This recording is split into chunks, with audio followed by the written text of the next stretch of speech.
गृधाकस्य शिवधनम्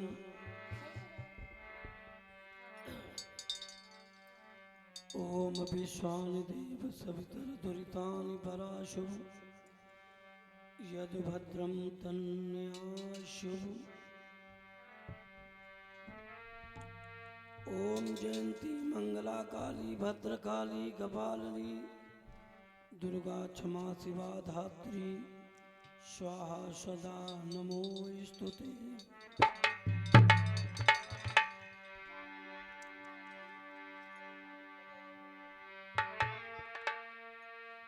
ओम गजाननं भूतगणाधिसेवितं कपित्थजम्बूफलचारुभक्षणं उमासुतं शोकविनाशकारिकं नमामि विघ्नेश्वरपादपङ्कजम्। ओम वसुदेवसुतं देवं कंसचारूढमर्दनं देवकी परमानन्दं कृष्णं वन्दे जगते गुरुम्।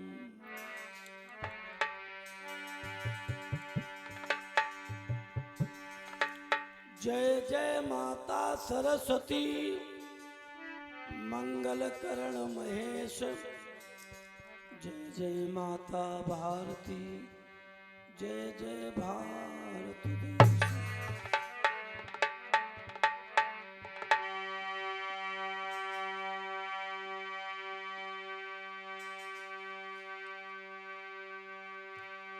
तो अपने अपने घरन की सब काहू को पीर तुम्हें पीर सब घरन की तो धन्य धन्य।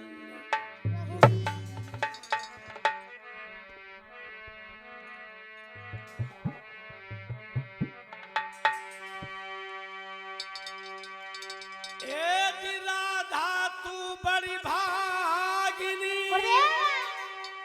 जान कौन तपस्या की 3 लोक 14 भुवन मां सब तेरी।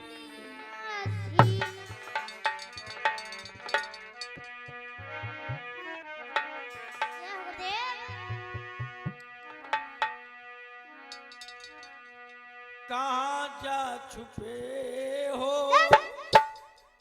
प्यारे कन्हैया कहाँ जा छुपे हो ओ प्यारे कन्हैया यहाँ आस तेरी में बीत जिंदगानी।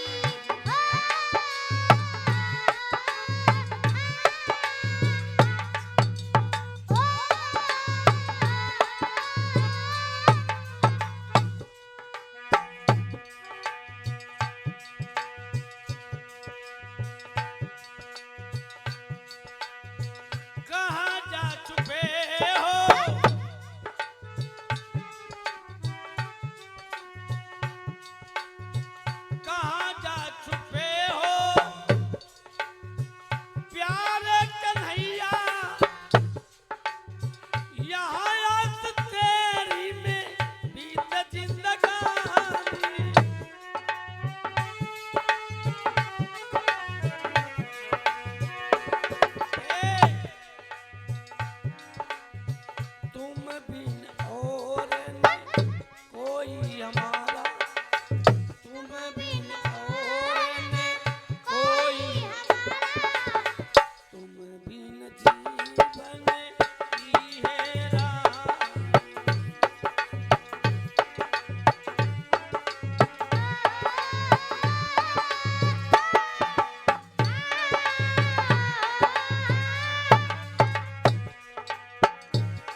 देवी चंडिका को गावत है सुंदर भवन रे शारदा।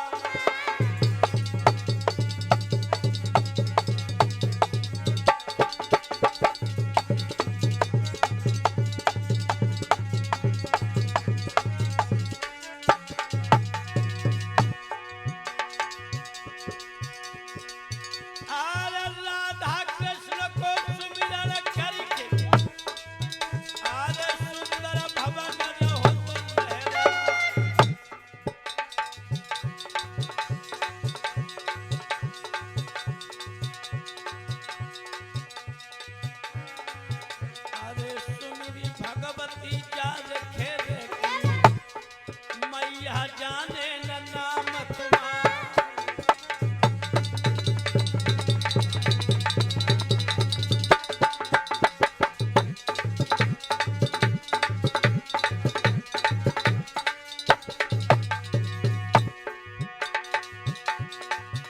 आरे फूल मती महकन बजबाली और तुम फूलन में ले योता। आज चलियो भवानी कलकत्ता से पूरे सिंह हो अथवा।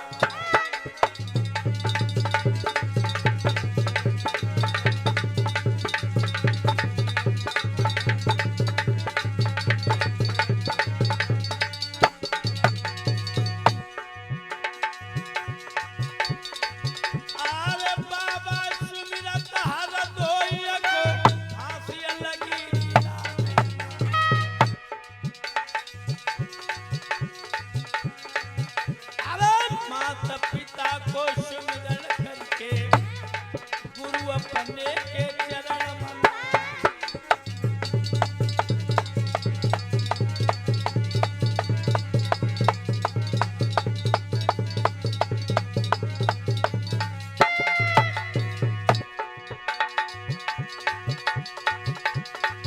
अरे सुमिर बिटरिया भागलपुर की ऊसर गई समाधि।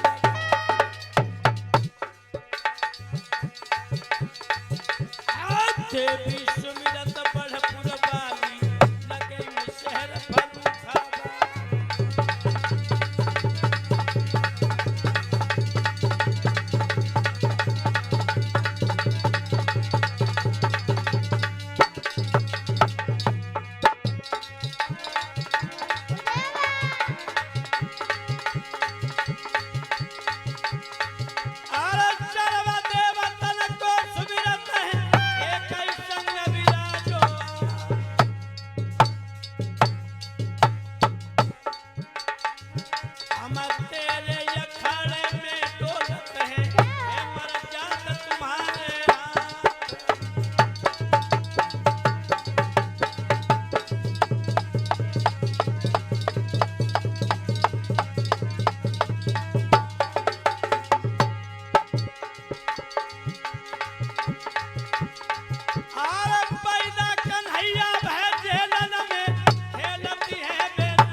कृष्ण भगवान की।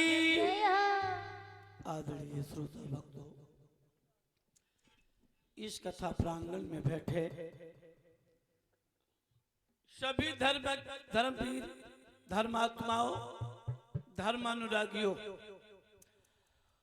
कथा के प्रेमी भक्तों, आदर करने योग्य बैठे हमारे सभी बुजुर्गगण, हम उम्र दोस्तों, नौजवान साथियों, सीता सती अनसुईया के पद चिन्हों पर चलने वाली सभी माताएं, बहनाएं, बहू, बेटियां, ग्राम के सभी देवी देवताओं, क्षेत्र के रहने वाले भगवत भक्तों, दूर दराज से आए हुए श्रद्धा के सुमन संत महात्माओं, विद्वान भाइयों, परम आदरणीय संत श्री भोलादास महाराज जी, जिनके सानिध्य में यह विशाल कार्यक्रम हो रहा, परम श्रद्धे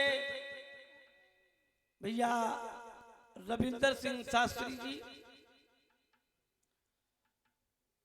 प्रिय भैया हमारे जीतू व्यास जी, जिनकी वाणी का आनंद ले रहे थे, समस्त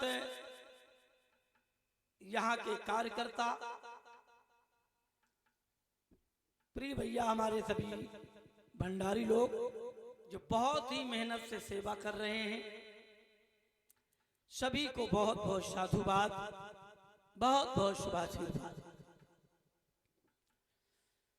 इधर जगत पावनी, पापों से पैनी, स्वर्ग की नसेनी, जगत कल्याणदायिनी, भागीरथी ज्ञान गंगा की रमण रेती में बैठे वेद व्यास के पुत्र श्री सुखदेव जी महाराज आज भारत के सम्राट महाराजा परीक्षित लाल को भगवान की पावन कथाएं सुना रहे हैं। दूर दूर से तमाम विद्वान आ चुके हैं, आ भी रहे हैं। परसों प्रिय भैया महेश यादव जी कथावाचक, वो भी परसों आ रहे हैं। आइए, सौभाग्य है हमारा भी जो आपकी सेवा करने का मौका मिला है। श्री सुखदेव जी बोले हैं राजा परीक्षित, अभी बहुत ही सुंदर पावन कथा भगवान भूत भावन भोलेनाथ का प्रसंग रामायण से चल रहा था। भगवान भूत भावन भोलेनाथ मैया पार्वती को जहां भी जाते थे साथ ले जाते थे।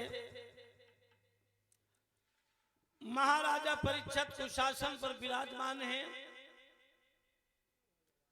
भगवान की पावन कथा को श्रवण कर रहे हैं।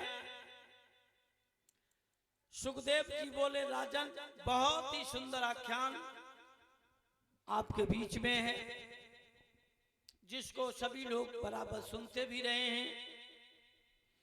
दानवीर राजा हरिश्चंद्र जो सूर्यवंशी क्षत्रिय थे,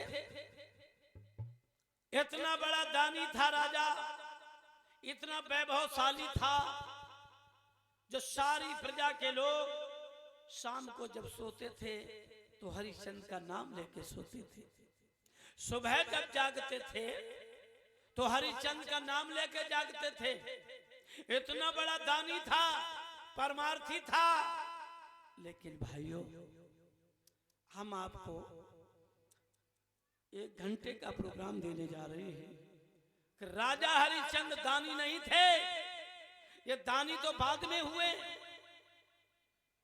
सूर्यवंशी राजा दानवीर राजा हरिश्चंद्र अपनी बात को कह करके बदल गया, ये तो दानी बाद में हुए। आइए, बहुत सुंदर प्रसंग है भागवत के माध्यम से।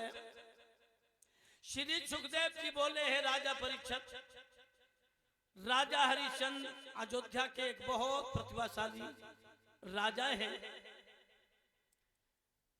जिनकी प्राण प्यारी को नाम है महारानी तारा। ध्यान रखना लोगों, राजा हरिश्चंद्र दानी नहीं था, दानी तो बाद में हुए।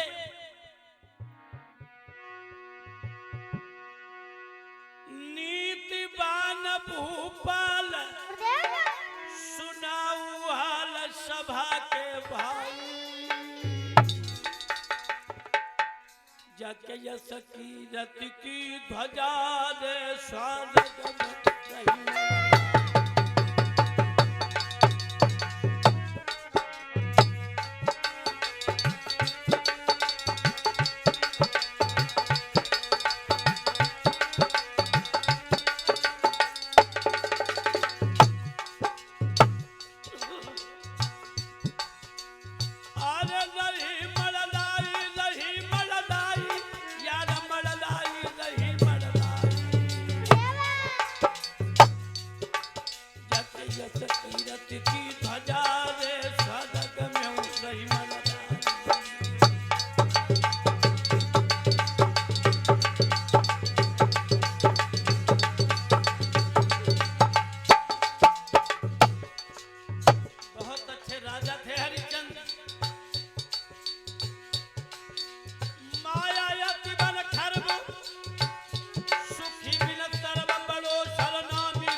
बड़े ही प्रसन्न हैं।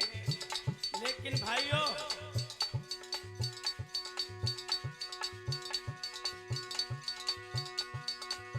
हुआ क्या,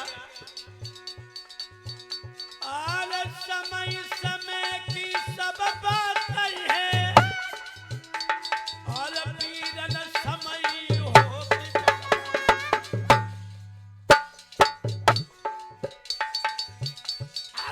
रूटी को पिका लई जब हिलन में अर्जुन रही गए पकड़े।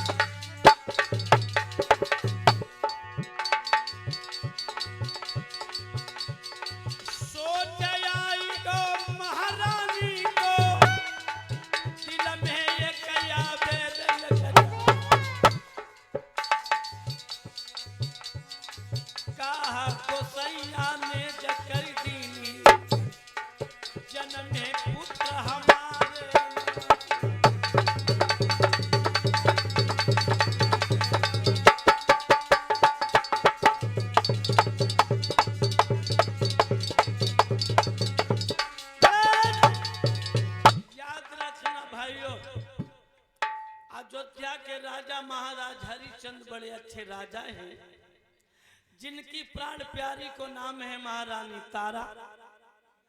तारा दुल्हन बन के अयोध्या के नगर में आ चुकी है। समय बीतता गया, जब काफी दिन हो गए, महारानी तारा के कोई संतान नहीं पैदा हुई। अब तो राजा रानी बड़े बेचैन हैं। एक बात और बताए, चाहे कितनी भी घर में दौलत भरी हो, चाहे कितने महल अटारी कोठी बनी हो, चाहे जितनी जड़ जमीन हो, चाहे कितना भी पैसा हो, अगर एक औलाद घर में नहीं है तो अंधेरा जीवन में लगता है। वो आंगन कभी शोभा नहीं देता है, चाहे कितने टाइल पत्थर लगवा दिए जाएं, कभी शोभा नहीं देगा वो आंगन जिस आंगन में घुटनों चलने वाला कोई बालक न हो और घूंघट वाली कोई बहू न हो। आंगन शोभा नहीं देता है। रानी तारा सोचती है मेरे कोई औलाद नहीं है। भक्तों, एक दिन की बात, महारानी तारा बैठी अपने राज भवन में, सुबह सुबह का टाइम है। एक मेहतरानी सफाई करने के लिए राजभवन में आई। जो देखा सुबह का टाइम है, महारानी को देख करके मेहतरानी ने अपने मुंह के ऊपर कपड़ा डाल लिया और बुदबुदा के बोली, आज तो मेरा दिन खराब होएगा। आज तो मैंने निपुतनी को मुंह देख लो, आज मेरा दिन खराब। हाय हाय, सोचो, जिसके कोई औलाद न पैदा हो, क्या उसका मुंह देखना पाप है? क्या दिन खराब हो जाएगा? रानी तारा ने मेहतरानी से तो कुछ नहीं कहा, अपनी किस्मत पे रोने लगी। आंगन में बैठ गई और रो करके बोली, प्रभु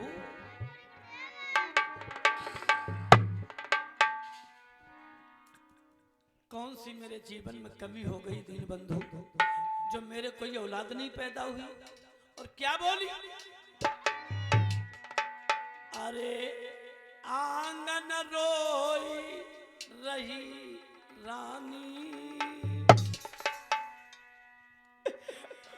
आंगन रोई रही रानी, नाई जन्मों को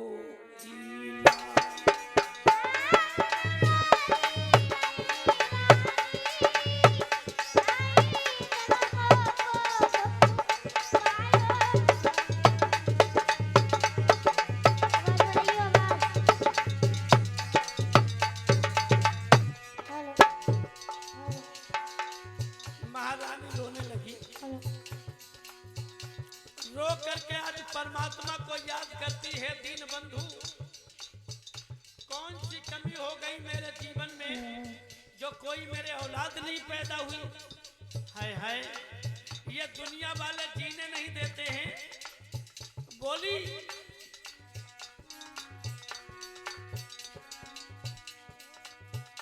अरे बेटा बिन जीवन में हानि,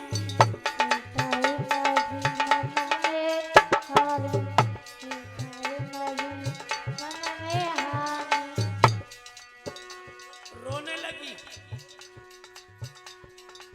महल में रोई रही महारानी,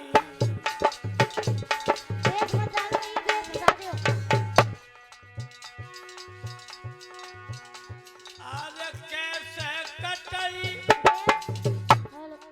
मेरी जिंदगानी, ऐसे रोई रही रानी।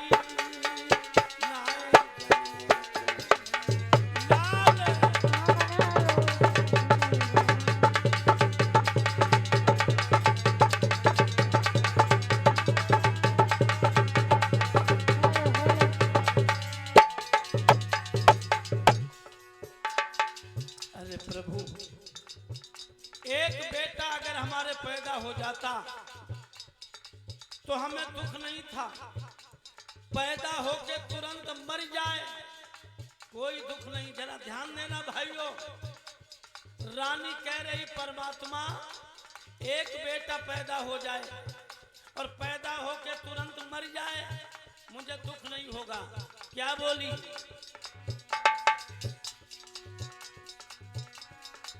बेटा एक हम ही दई देते,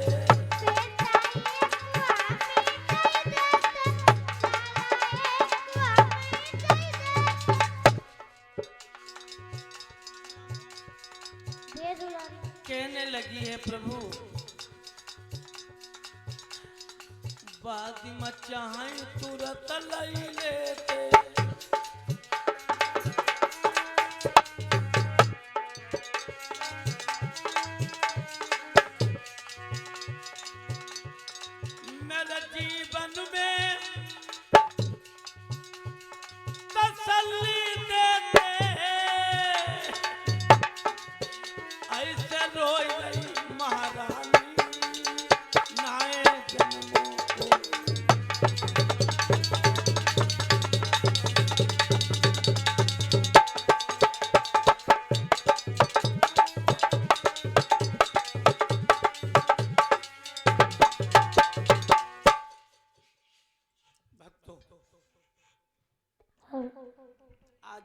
तारा बिलख रही है और कहती है परमात्मा एक बेटा हमें दे दो, एक बेटा पैदा हो जाए, पैदा होके तुरंत मर जाए, मुझे दुख नहीं होगा।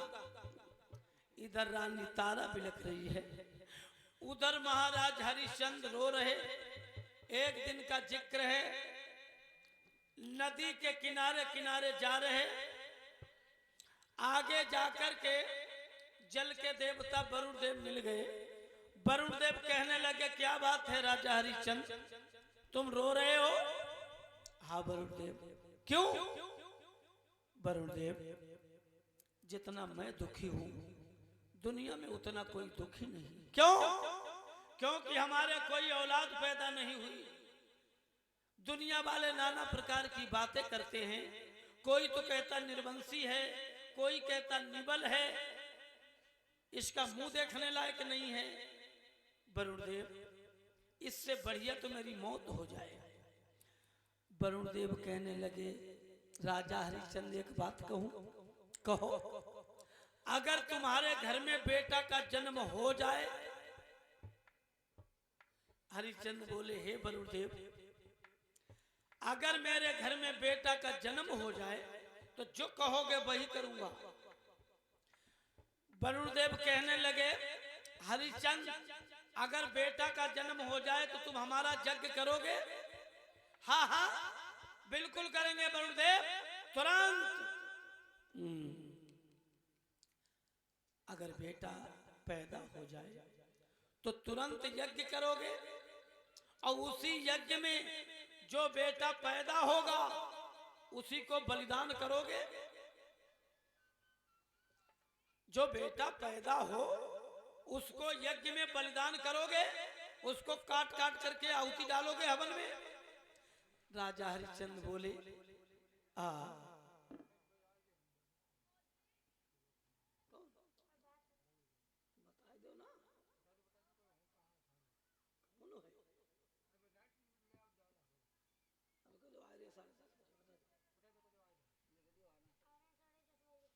मेरे भक्तों,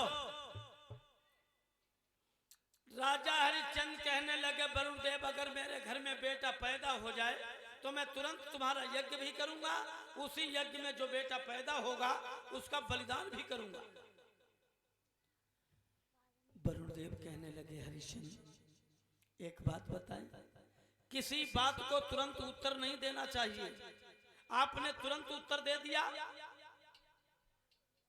नहीं वरुण देव हम यज्ञ करेंगे तुरंत और उसी यज्ञ में बेटा को बलिदान भी करेंगे।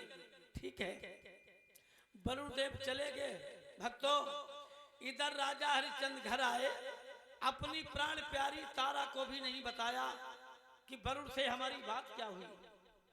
समय बीता, महारानी तारा गर्भवती हुई। अब तो राजा बड़ा खुशी है। क्या हुआ?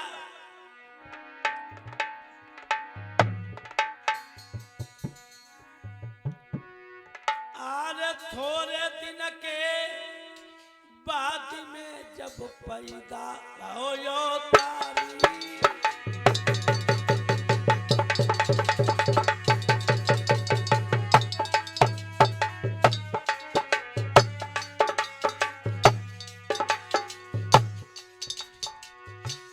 क्या हुआ?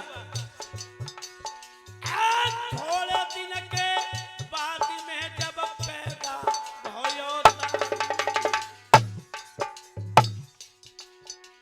सुनी खबरिया हरिश्चंद्र ने खुशी भई मन भारी।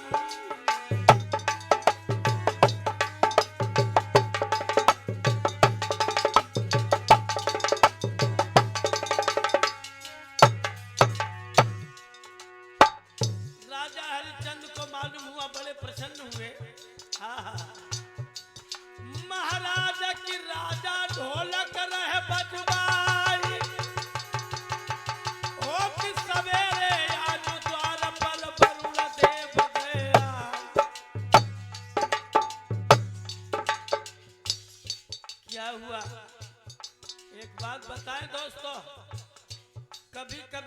ज्यादा खुशी भी अच्छी नहीं होती है, इसलिए हद से ज्यादा खुश भी नहीं होना चाहिए।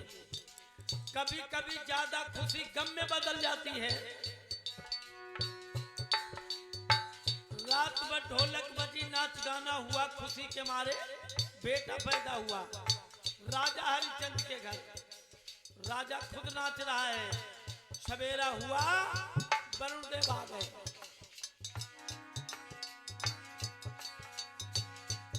भैया द्वारे पर जब वरुण देव बाज लगा,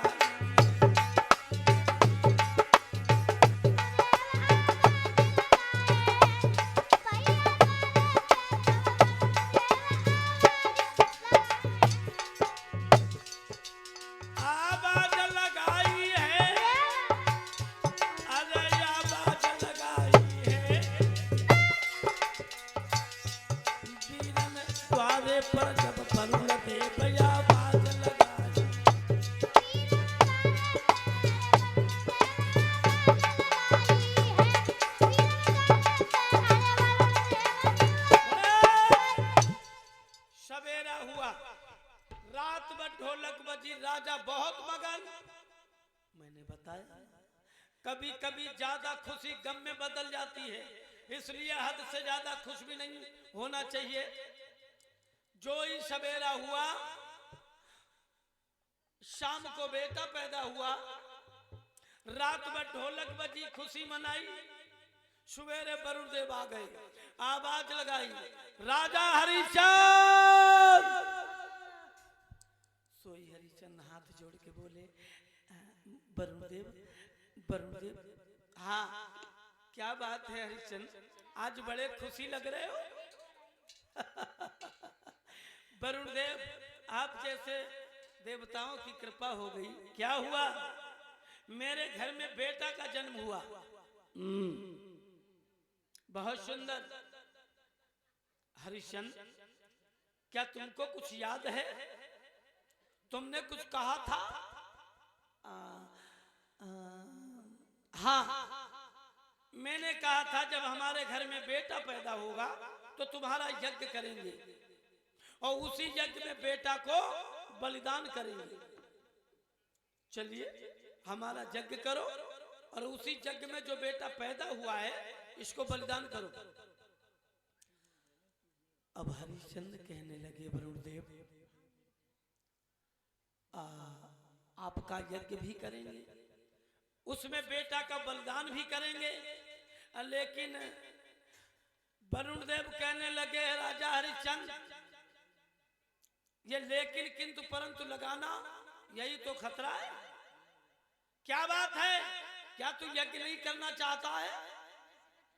वरुण देव, यज्ञ करूंगा, यज्ञ में बेटा भी बलिदान करूंगा, लेकिन आप समझ नहीं पाए। क्या कहा? अभी यज्ञ में ये बेटा बलिदान करने लायक नहीं है। क्यों? क्योंकि अभी इसके दांत नहीं निकले हैं। जब दांत निकल आए तब ये बलिदान करने लायक होगा।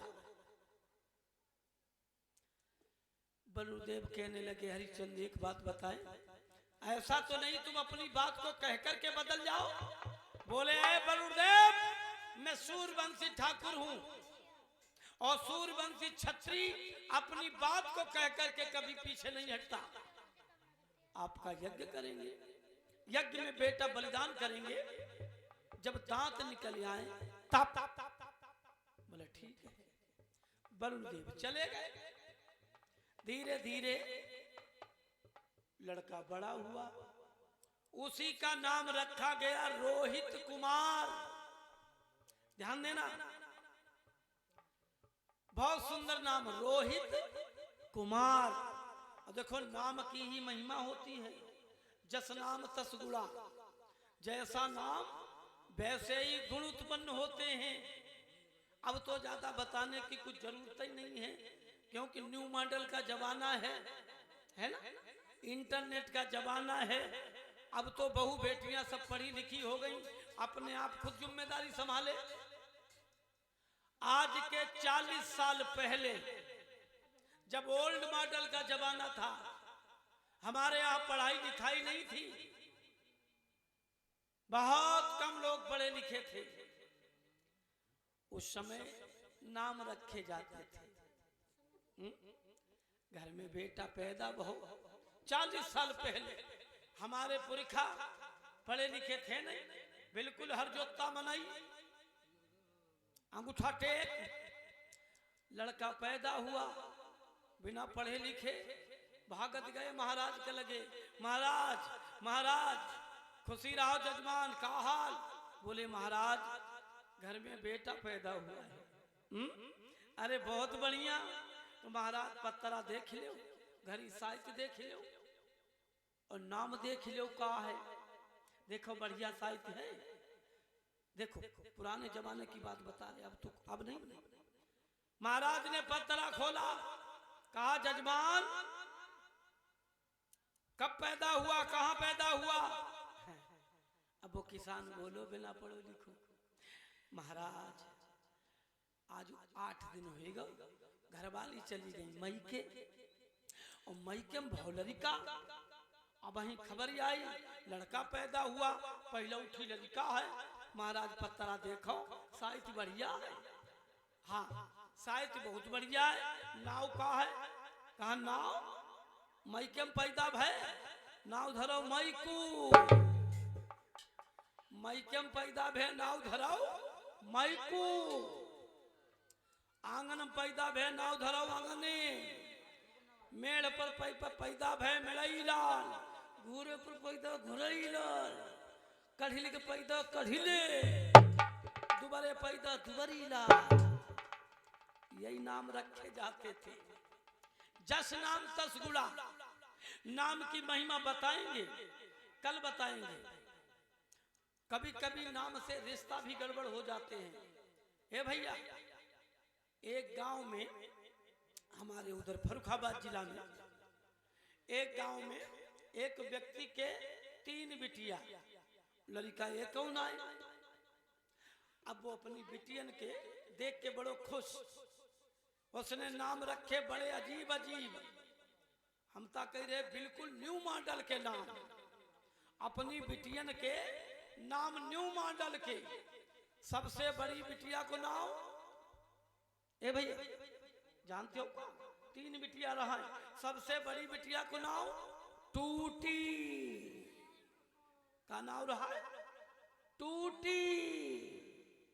उससे छोटी मझली वाली वो को नाम रहा है सड़ी, टूटी फिर सड़ी।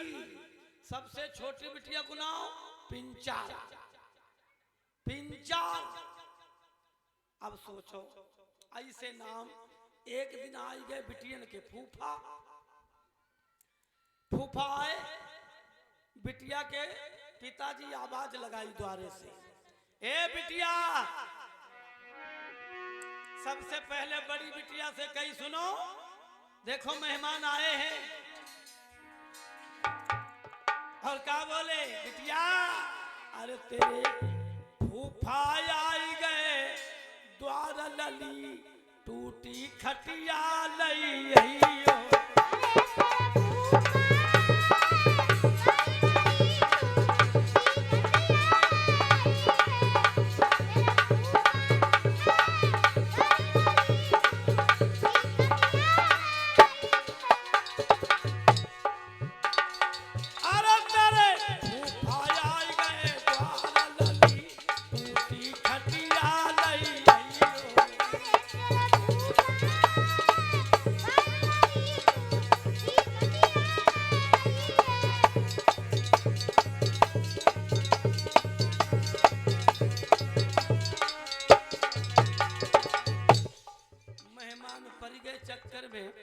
बोले अब तो ससुराल में जहुआ दल, जब थे सासु मरी गई, सासु जब हमारी रहा तो बढ़िया शीशम को पलका डकती रहा, और अब सासु गई मरी, तब कहा कि टूटी खटिया, अब टूटी खटिया पर तो नहीं बैठेंगे। बोले भैया अब खटिया पिटिया रहन दो, हम कहा है जल्दी ऐसे बैठ जाएंगे, खड़े हैं। अरे कहा मेहमान आओ, कोई बात नहीं, अगर जल्दी है तो दूसरी बिटिया को बुलाओ। बिटिया मंझली वाली को, अरे तेरे फूफा आए द्वार ललीन के सड़ी दरी लई आइयो।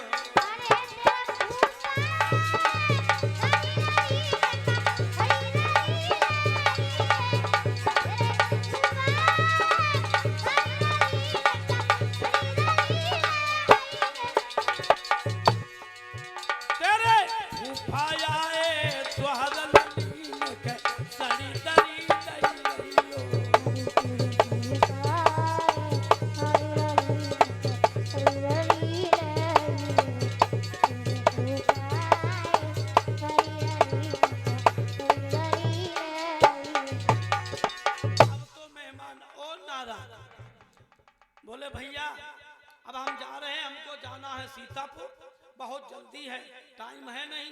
और चल भाई रोड रहा दूर, अब चल भाई बोल। तब बोले अपने बहनों से बोले रुक जाओ, ऐसे पैदल जाइयो। तब छोटी वाली बिटिया से कही अरे तेरे फूफा जाए रे धरई लली पिंचर साइकिल लई तेरे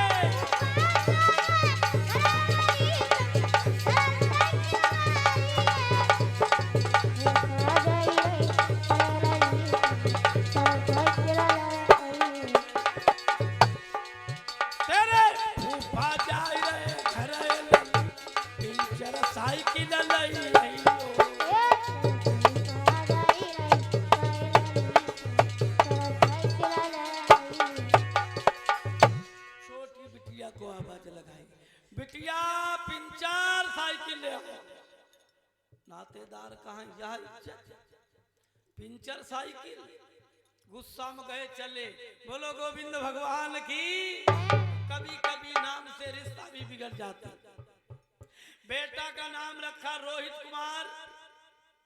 जब रोहित कुछ बड़ा हुआ दांत भी निकल आए, और जब दांत निकल आए तो एक दिन वरुण फिर आ गए। बोले राजा हरिश्चंद्र अब तो हमारा यज्ञ करो। देखो बच्चे के दांत भी निकल आए। अब हरिश्चंद्र पुत्र मोह में फंस गया। एक बेटा पैदा हुआ इतने समय के बाद, और वो बेटा जेल में यज्ञ में आहुति दे दूं। पुत्र मोह में फंस गया। कौन ऐसा पत्थर दिल वाला बाप होगा जो अपने बेटा को अपने हाथों से मारेगा? राजा हरिश्चंद्र बोले वरुण देव शायद तुम समझ नहीं पाए। क्या? हाँ, तुमने कहा था दांत निकल आए तब यज्ञ पशु बलि के लायक होगा। देखो दांत निकल आए, दांत तो निकल आए, लेकिन वरुण देव ये तो दांत दूध वाले हैं। दूध वाले दांत टूट जाए और बेदांत निकल आए तब बलिदान के लायक होगा। वरुण देव कहने लगे हरिश्चंद्र इसका मतलब तू अपनी बातों से हट रहा, बहाना बना रहा। नहीं वरुण देव, बहाना नहीं। ये दूध वाले दांत टूट जाए और बेदांत निकल आए, आपका यज्ञ भी होगा, यज्ञ में बेटा बलिदान भी होगा। बोले ठीक है, ये भी देख लेते हैं। वरुण देव भाइयों फिर चले गए। अब धीरे धीरे समय बीता तो रानी तारा को भी मालूम हुआ कि हमारा बेटा मारा जाएगा। मैंने बड़ी मुसीबत में बेटे को पाया, वरुण देव इसकी बलि ले लेंगे। तो एक दिन रानी तारा ठीक आधी रात पर उठी, अपने बेटा के पास पहुंची, रोहित के पास, और क्या बोली? बेटा रोहित, अरे भागी जाइयो कुमार मेरे अंगना से रे भागी जाइयो।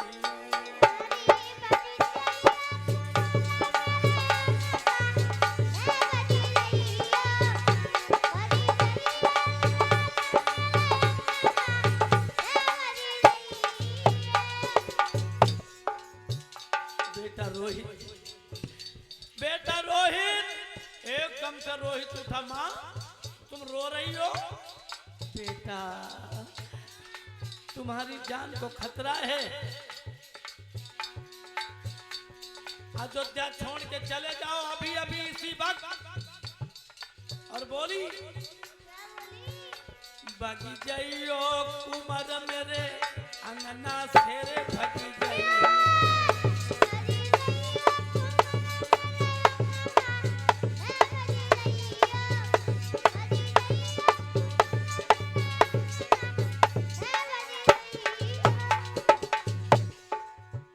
मैया तारा बोली बेटा रोहित चले जाओ, आहा अयोध्या छोड़ के चले जाओ बेटा, खतरा है। परदेश में मढ़ैया डरियो, परदेश में मढ़ैया डरियो, परदेश में मढ़ैया डरियो। बेटा बेटा भीख मांगी के खइयो, बेटा भी कमांग के खइयो, लाला भी कमांग के खइयो।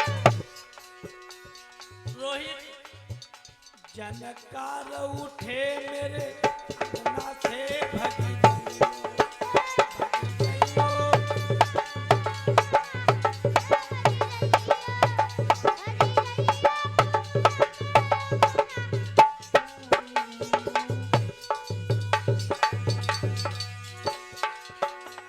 और क्या बोली? रोहित एकदम उठे। माँ माँ क्या कह रही हो? बेटा परदेश को जइयो, अपनी मैया को भूल मत जइयो, अपनी मैया को भूल मत जइयो, अपनी मम्मी भूल मत जइयो। जा मैया तेरे सहारे से भगी जइयो, जइयो लाल मेरे।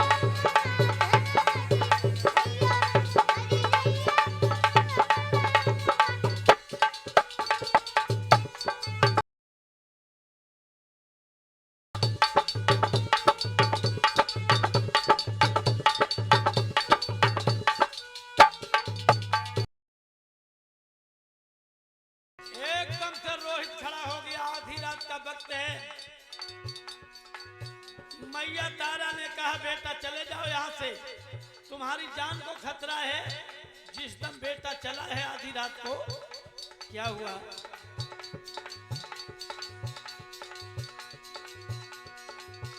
आर बेटा निकलो जबर महलन से,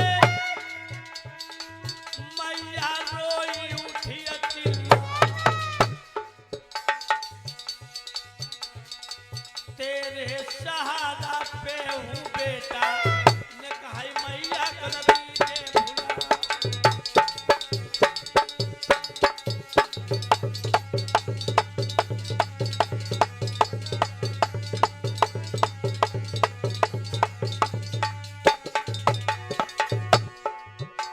बड़ी मुसीबत से बेटा पाया था।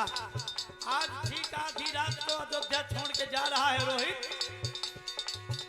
आज बाहर पकड़ के आज बेटा की, और मैया छाती से लोहे लगा। आज उनके जियरे को जो समझावे, जिनकी चढ़ी लगुन डंडा।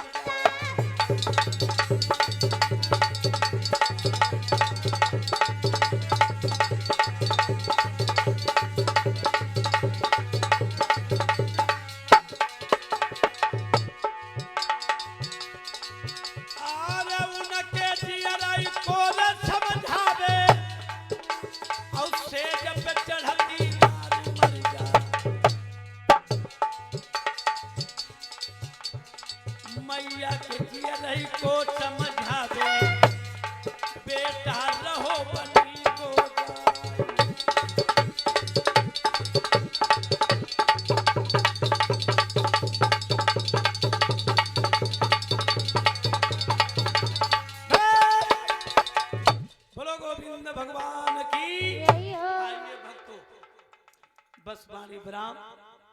हमारे व्यास जी जो मंचासीन हैं, वैसे मैंने अनुचित किया, 4 मिनट फादिल व्यास जी के मैंने ले लिए। चलो भैया कल अदा कर देंगे। आओ एक बार जयकारा लगाओ, वाणी को विराम। कल बहुत ही सुंदर कथा आपके बीच होगी। आइए एक बार सभी लोग जयकारा लगाएंगे।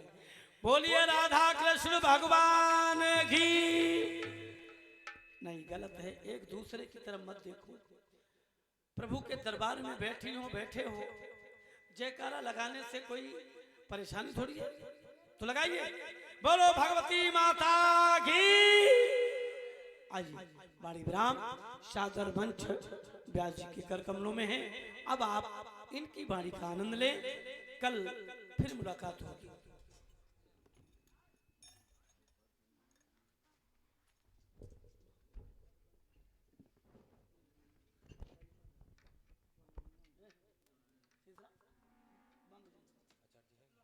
हेलो,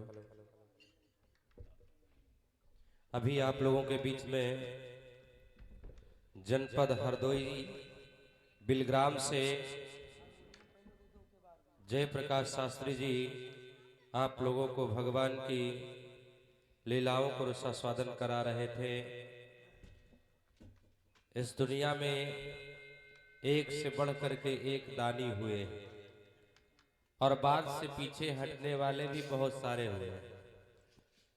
थोड़े ही समय में व्यास जी ने गागर में सागर भर दिया। अब आप लोगों के समक्ष जनपद बाराबंकी, जिला बाराबंकी से आए हुए उपेंद्र शास्त्री जी मंचासीन हो चुके हैं। उनके मुखारबिंद के द्वारा भगवान की लीलाओं को रसास्वादन करेंगे। उससे पहले आप लोगों को कुछ सूचना देनी है, जो कि आचार्य जी मंचासीन हो चुके हैं। आप लोगों को सूचना आचार्य जी अपने मुखारबिंद के द्वारा देंगे। राधेश्याम समस्त जनता जनार्दन को जय श्री राधेश्याम। समस्त आए हुए संत विद्युतगढ़ को सादर जय सियाराम, सादर अभिनंदन, सादर प्रणाम। सियाराम में सब जग जानी, करो प्रणाम जोर जुग पानी के माध्यम से सभी माताएं बहनों को सादर प्रणाम।